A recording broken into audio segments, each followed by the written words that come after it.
नमस्कार, मैं हूं सुमेश डाकर। आप देख रहे हैं वीटीएस लाइव न्यूज़। और अभी अभी हम चरखी दादरी के जो सिविल हॉस्पिटल में यहाँ पर पहुँचे हैं। और अभी जो चरखी दादरी सीएमओ डॉक्टर प्रदीप शर्मा के द्वारा प्रेस कॉन्फ्रेंस यहाँ पर इनवाइट की गई है और हम उसमें पहुँचे हैं। जाहिर सी बात है कि जैसा कि हमने अभी थोड़ी देर पहले आप लोगों को बताया था कि जो तीसरा जो केस है वो अब मिल चुका है। चरखी दादरी के बारडा हल्के के गाँव गोविंदपुरा का जो मामला है और वो कोरोना पॉजिटिव मिले हैं। तो अब उसी के बारे में जो पूरी डिटेल है वो आइए आपको सुनवाते हैं कि चरखी दादरी सीएमओ डॉक्टर प्रदीप शर्मा का क्या कहना है उस बारे में और क्या कुछ आगे की प्लानिंग है।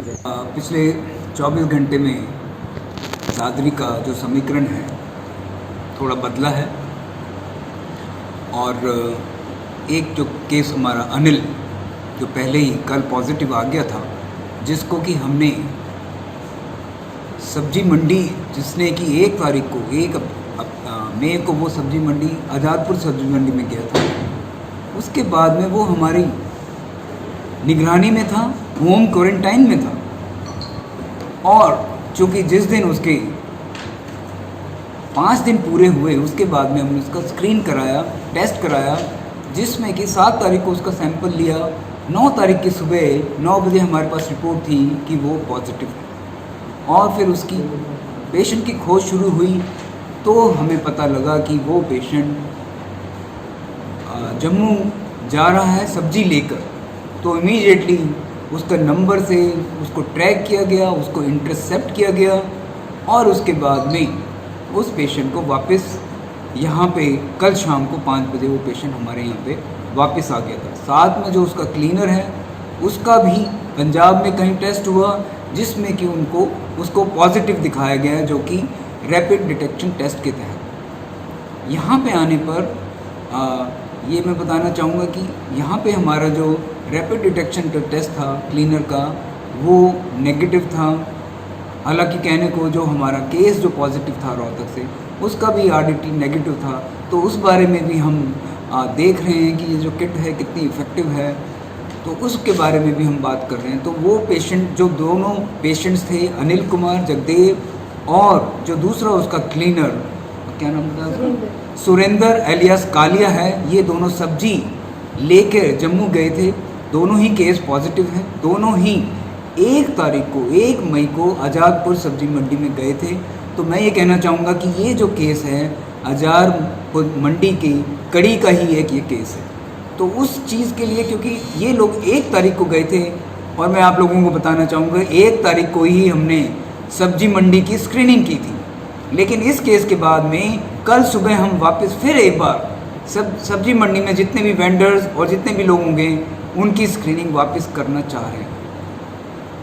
मैं अभी सभी भाइयों को बताना चाहूँगा कि 10 दिन पहले हमारे जो एसीएस हैं उन्होंने कहा था कि जितने भी हाई रिस्क ग्रुप हैं उनको आप एग्रेसिवली स्क्रीन करो, देखो कि कहीं ना कहीं कोई कोरोना केस तो नहीं आ गया है। और उसी का ही परिणाम है कि ये केस हमारा मिला।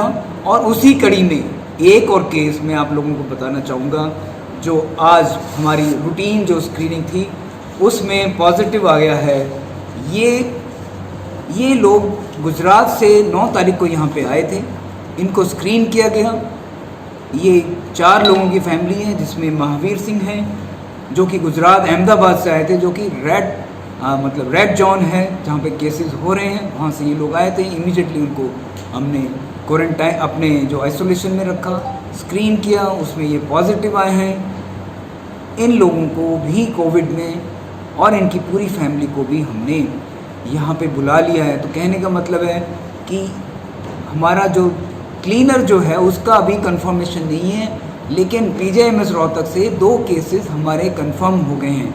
एक तो अनिल सन ऑफ जयदेव और दूसरे ये महावीर, ये बड़ौदा के रहने वाले हैं और ये 9 तारीख को अहमदाबाद गुजरात से वापस आए। बाकी जितने भी कॉन्टैक्ट्स हैं, जो पहले जो अनिल है उसके लगभग 45 कॉन्टैक्ट्स और 65 जो रावल्दी के जो कॉन्टैक्ट्स हैं उनको हमने स्क्रीन कर लिया है।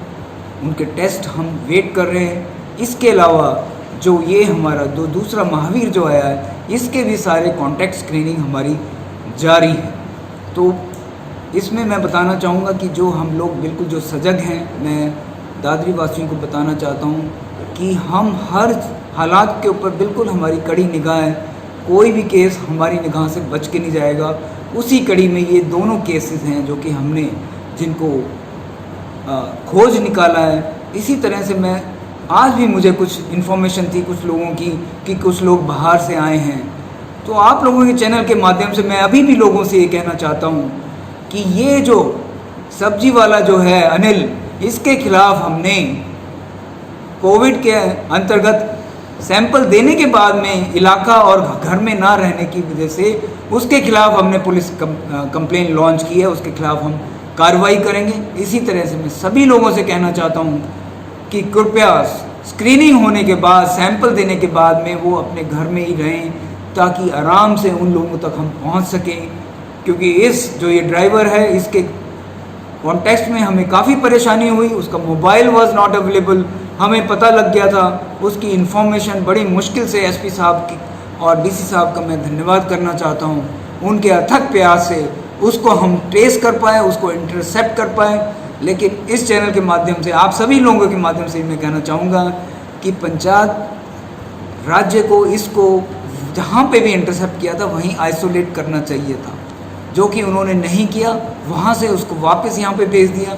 ये आदमी हर नाके में, हर पुलिस में के घूमता हुआ वहाँ से हमारे पास पहुँचा है। कहीं ना कहीं कुछ ना कुछ इन्फेक्शन इसने स्प्रेड किया होगा। तो मैं रिक्वेस्ट करना चाहता हूँ जो भी पॉलिसी मेकर्स हैं उनसे कि अगर कोरोना पॉजिटिव केस है तो उसको वहीं की वहीं आइसोलेट करें। मैं यहाँ पे बताना चाहूँगा कि जो 2 केसेस हमारे पास आ गए हैं, हम उनको पेशेंट स्टेबल हैं, उनको हम यहीं रखेंगे, उनको हम पीजीआईएमएस रोहतक में नहीं भेजेंगे। हम नहीं चाहते कि हमारा यहाँ से इन्फेक्शन पीजीआईएमएस रोहतक में पहुँचे।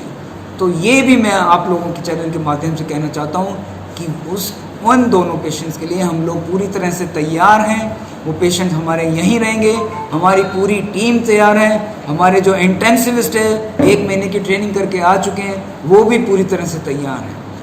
तो इस कड़ी में मैं आप लोगों से कहना चाहता हूँ कि आप लोग पत्रकार महोदय भी इस कड़ी का बहुत अहम हिस्सा है। आप लोगों को मैं क्षमा याचना करना चाहता हूँ। मेरे कुछ पर्सनल कॉन्फ्लिक्ट्स जो इस समय गुड़गांव में चल रहे हैं उसकी वजह से मैं कहीं ना कहीं जो मेरी आप लोगों से मुलाकात का गाइडलाइंस टाइमलाइन है उसको फॉलो नहीं कर पाया हूँ। और शुक्र है जल्दी ही सब कुछ ठीक होगा। वहाँ पे उस वाक़या का मैं यहाँ पे इस प्रेस कॉन्फ्रेंस में जिक्र नहीं करना चाहता हूँ। वो जो गुड़गांव की लड़ाई है वो गुड़गांव में रहेगी। दादरी में जो हमारी कोरोना से लड़ाई है वो दादरी में रहेगी। और उसके लिए मैं आप सभी का, आप इस प्रेस कॉन्फ्रेंस में आए, मेरा निमंत्रण आपने स्वीकार किया, उसके लिए आप सभी का मैं धन्यवाद करना चाहता हूँ। अब आपके जो भी क्वेश्चंस हैं please your questions are welcome. Sir जो अनिल है उसमें हम 44 लोगों के हम कल सैंपल भेज चुके हैं। इसके अलावा पुलिस को हमने रिक्वेस्ट की थी कि वो केस कहीं ना कहीं 5 तारीख को पॉजिटिव हुआ होगा, 1 तारीख में जो आज़ादपुर मंडी में गया था, तो उस पेशेंट की 5, 6, 7, 8 वो 4 दिन की जहाँ भी उसकी मूवमेंट है उसमें जितने भी लोगों से उसने संपर्क किया है, पता लगा था कि वो सब्जी लेके जिस गांव में गया है वहाँ से सब्जी उठाई है, जो भी काम जिन भी लोगों से मिला है उन सब की हमें एक डिटेल रिपोर्ट हमें एसपी साहब से अवेटेड है। वो जैसे ही रिपोर्ट आएगी उसमें जितने भी लोग होंगे उन सब का हम बिल्कुल, मोबाइल हमारी स्क्रीनिंग वैन तैयार है, हम बिल्कुल उसके लिए तैयार हैं। हमें सिर्फ उन लोगों का नाम भर चाहिए और उन सभी को हम 1 दिन में स्क्रीन करने को तैयार हैं। ये कंटेनमेंट जोन वगैरह ये इसका नाम है महावीर सिंह, ये गोविंदपुरा गांव, बारोड़ा, चरखी दादरी, ये इसका एड्रेस। सर उम्र कितनी है इसकी? महावीर की उम्र 30 साल है। जो अनिल है उसकी उम्र 29 है और इसकी उम्र अभी मुझे कंफर्म किया 32 इयर्स मेल है। यंग फैमिली है, इसकी वाइफ है, एक बेटी है और इसका एक 2 साल का बेटा है। वो सब इस समय हमारे जो कोविड हॉस्पिटल है उसके अंदर दाखिल हैं और उन सब की भी टेस्ट हमने भेज दी हैं जैसे जो भी कुछ आएगा। और मैं समझता हूँ कि मुझे और आप लोगों को बिल्कुल भी चिंतित नहीं होना चाहिए अगर हमारे कोविड केसेस की संख्या अगर बढ़ भी जाती है, लेकिन वो अगर सुरक्षित है, कोविड हॉस्पिटल में है, लोगों से परे हैं, तो ये दर्शाता है कि जो आपका हमारा जो डिस्ट्रिक्ट एडमिनिस्ट्रेशन है और हेल्थ डिपार्टमेंट है वो पूरी तरह से मुस्तैद है इन केसेस को जल्द से जल्द डिटेक्ट करने के लिए, उनको कंटेन करने के लिए, उनको रोने इसी प्लीज। सर गोविंदपुरा में पॉजिटिव केस मिला सर, तो स्वास्थ्य विभाग की तरफ से किस प्रकार की व्यवस्था की गई है? वो हमारे पास जैसे भी कोई भी व्यक्ति बाहर से आ रहा है वो हमारे यहाँ पे रेफ़र होता है पुलिस के थ्रू, तो उसी सिलसिले में उनकी जांच की गई थी। और क्योंकि थोड़ा सा मॉडिफाई हमने किया है, जैसे अब 1 तारीख को हमने 99 लोगों की जांच की थी, लेकिन उनको हमने आइसोलेट नहीं किया था। इसी सिलसिले में ये पेशेंट जो 9 तारीख को आया था, इसका हमने सैंपल लिया। जो लेटेस्ट गाइडलाइन है उसके हिसाब से हमें, क्योंकि पेशेंट एसिम्प्टोमेटिक है, कोई भी उसको लक्षण नहीं थे, तो उसको आइसोलेट नहीं किया था। लेकिन जैसे ही हमें रिपोर्ट मिली, उसकी पूरी फैमिली को हमने कंटेन कर लिया है, चारों तरफ से घेर लिया, अपने कोविड हॉस्पिटल के अंदर उसको सिक्योर सेफ एनवायरनमेंट में हम उसको ले आए। सर कंटेनमेंट एरिया के बारे में क्या कुछ विचार किया गया है सर अब वहाँ पे? बिल्कुल, मैं आपको बताना चाहूँगा, जो पहला जो अनिल हमारा जो पेशेंट था, जो कि हमारा झोजू कला में था, उसमें हमने इनिशियली झोजू कला और झोजू खुर्द लगभग 12,000 की जो पॉपुलेशन थी उसको हमने, क्योंकि अब रिवाइज गाइडलाइन में आप पूरा एक विलेज भी ले सकते हैं अगर उसकी मूवमेंट नहीं है, लेकिन बाद में हमें कल स्क्रीनिंग में पता लगा कि रावलदा जो गांव है वहाँ पे इसकी मूवमेंट है 65 लोगों। तो हमारा जो कंटेनमेंट एरिया, मैंने आज ही एसपी साहब और डीसी साहब को कहा है कि जो हमारा कंटेनमेंट एरिया है, जो कन्वेंशनल कंटेनमेंट एरिया होना चाहिए कि 3 किलोमीटर का दायरा, और उसके बाद में बफर जोन, उसको भी हम झोजू कला में अब इम्प्लीमेंट कर रहे हैं। गोविंदपुरा में किस तरह से किया जाएगा सर? गोविंदपुरा में अभी उसकी डीसी साहब ने मीटिंग रखी हुई है 2 बजे, उसमें हम कंटेनमेंट प्लांट हमारा तैयार है, उसके बारे में पूरे डिस्ट्रिक्ट एडमिनिस्ट्रेशन को हम ब्रीफ करेंगे। उसके हिसाब से आज से ही वहाँ का जो भी स्टाफ है वहाँ पे, उन सबको हमने ब्रीफ कर दिया है, तो सब लोग everything is in the process.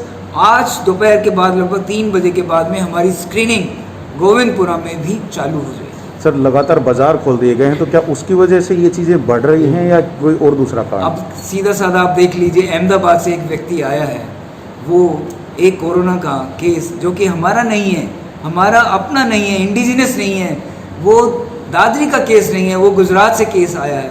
तो कहीं ना कहीं इस कंटेनमेंट को, इस लॉकडाउन को खोलने के कहीं ना कहीं तो कुछ ना कुछ तो नुकसान होंगे।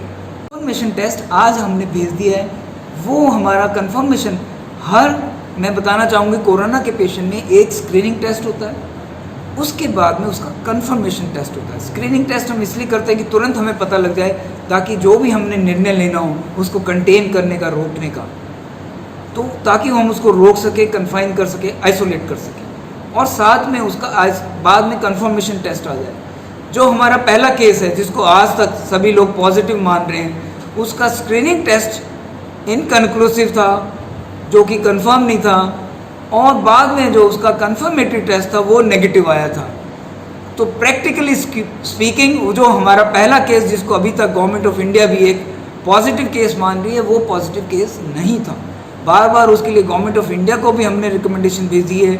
मेरे हिसाब से ये जो 2 केस आए हैं पिछले 3 दिनों में, ये ही दादरी के एक्चुअल केस हैं, और दोनों ही केस मैं बताना चाहूँगा, एक आज़ादपुर मंडी से आया है, दूसरा गुजरात से, हॉट एरिया से। नहीं सर, जिस तरीके से कल बताया गया कि क्लीनर भी पॉजिटिव है पंजाब सरकार के टेस्ट के आधार पर, वो बिल्कुल उन्होंने वहाँ पे RDT किया था, रैपिड डिटेक्शन टेस्ट, जो कि स्क्रीनिंग टेस्ट है, वो कंफर्मेटरी टेस्ट नहीं है। यही मैं आपको समझा रहा हूँ। कंफर्मेटरी हमने भी यहाँ पे अपना RDT किया था, उसका स्क्रीनिंग टेस्ट, वो भी नेगेटिव आया है। तो उस हिसाब से हमने उसकी आज पॉजिटिव, उसके लिए कंफर्मेशन के लिए आज उसका सैंपल हमने भेज दिया। तब तो सर रैपिड जो टेस्ट हो रहे हैं उनके ऊपर कोई सवाल या निशान भी खड़ा हो बिल्कुल लग रहा है उसमें। हालांकि पहले हमने 100 जो किए थे सब्जी मंडी वाले, 100 के 100 नेगेटिव आए थे, और हमारे रैपिड डिटेक्शन टेस्ट में भी नेगेटिव आए थे। लेकिन आज जैसे ये जो पॉजिटिव जो टेस्ट है उनका भी वो नेगेटिव दिखा रहा है, तो कहीं ना कहीं क्वेश्चन मार्क उठ रहा है। और उसको हम बिल्कुल हर जो भी हमारे जो गुड़गांव के रोहतक के जो नोडल ऑफिसर्स हैं, बाकी लोग हैं, एपिडेमियोलॉजिस्ट हैं, सभी लोग गहराई से देख रहे हैं इसके बारे में, इसकी ऑथेंटिसिटी कितनी है, कितनी उसकी योग्यता है वो सब बिल्कुल देखा जा रहा है। तो ऐसे ही दूसरी खबरों के लिए आप हमारे चैनल के साथ बने रहें, देखते रहें VTS लाइव न्यूज़। हम आपको लगातार ऐसी जो खबरें हैं वो दिखाते रहेंगे, तो आप हमारे चैनल के साथ बने रहिए। और अगर आपको चैनल पर से जितनी भी इन्फॉर्मेशन अगर आपको पसंद आ रही है तो जाहिर सी बात है आप वीडियो को लाइक और शेयर करना बिल्कुल भी ना भूलिएगा। और साथ ही साथ मैं आपसे चाहूँगा कि अगर आपको सारी चीज़ें अच्छी लग रही हैं तो चैनल को सब्सक्राइब करके रखिए, ताकि नई जो भी इन्फॉर्मेशन है वो आप तक तुरंत पहुँच सके। तो अभी के लिए मुझे दीजिए इजाज़त। मैं सोमेश डाका, VTS लाइव न्यूज़ के लिए।